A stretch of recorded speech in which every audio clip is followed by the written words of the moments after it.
In more normal times, this is the speech I would give at open day. So people come for all sorts of reasons. People come to see what this school is like, most typically, to see what it feels like, to see whether it's the right fit for them.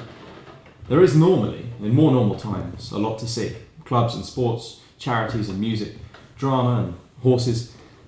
But instead of me telling you what it's like, I thought I'd share with you an example. Now, the Duologues is a school-wide, student-run, student-directed drama competition. 1 week last year, I was preparing for this competition with my best friend Ishi. During that week, I didn't get home on one day before 10 p.m. I was already exhausted, but as the competition loomed, I found something strange was happening. The more productive the rehearsing got, the more excited and engaged I got with our drama piece, the less fatigue I felt. I sensed myself accelerating through those few days. By Thursday, I figured that solid food was a waste of time and I could get all the energy I needed via photosynthesis, and by Friday I developed the power to move small objects with the force of my mind. Now, one of two things was happening here. Either sleep deprivation was causing me to lose contact with external reality, or I was entering something that psychologists call flow state. There's an American psychologist called Martin Seligman who describes flow state like this. The best moments in our lives are not the passive, receptive, or relaxing times. The best moments usually occur if a person's body or mind is stretched in a voluntary effort to accomplish something difficult and worthwhile. Now, ever since that week, I really believe in psychology. The sixth form as a whole is not easy. No sixth form is easy. It's not quiet. It's certainly not, on the whole, relaxing. But there's something about these last 2 years that's profoundly calm and exciting. The sixth form is a place I've found for flow state. I speak on behalf of my whole year when I say that getting involved is something that we find addictive. That feeling of flow makes you feel unstoppable.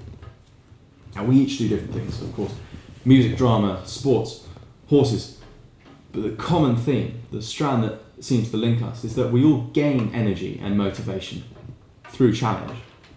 The sixth form is a bit like that week in March I talked about. You can sense the energy when people are reaching a crescendo, getting things together, honing in on their target. There's time for pause, of course. Operating at HS2 speed full time would be a dangerous strategy. Sometimes it's best to take a weekend off, meet friends, have a game of table football in the common room. But I've found that there is time for that kind of play.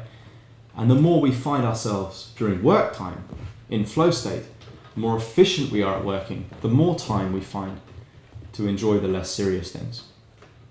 But even the trade-off I've just described, the work or play balance, is a bit of a false dichotomy. The headmaster's favourite word is sprezzatura. It's an Italian word, and although it doesn't have a direct translation to English, it means something like a sort of stylish or casual brilliance. It's Ben Stokes cover driving a 4 to win the second test. Sprezzatura, I think, describes flow state. It's what we all pursue in sixth form. We're not hitting 135 runs in international cricket, but more often than not, we're finding that we're starting to enjoy the things that we have to do. Nobody loves writing personal statements, but there is a quiet satisfaction when you get one in by the deadline. Now, we don't stop extracurricular activities in the sixth form. In fact, on the contrary, it's the best time for it, because now we have a chance to be leader of the concert band, or chairman of the outreach committee, chief financial operating officer of the badminton club. Whatever it is, we run it. If you don't like the selection of clubs on offer, you don't think they suit, start your own. If a Ben Stokes Appreciation Society is something that you think the school needs, then start one. Now, when I spoke to the new boys in Year 7 and Year 8 and Year 9 a few months ago, I gave them 3 pieces of advice for their time at MTs. The first was to look after your friends. The second was to do as much as possible. And the third was to not be afraid of doing well. Now, wherever you decide to go, I'd recommend that same advice. But if you do decide to come to MTs, I can guarantee that this advice will work for you in your first few years, but throughout your time at the school. Thank you.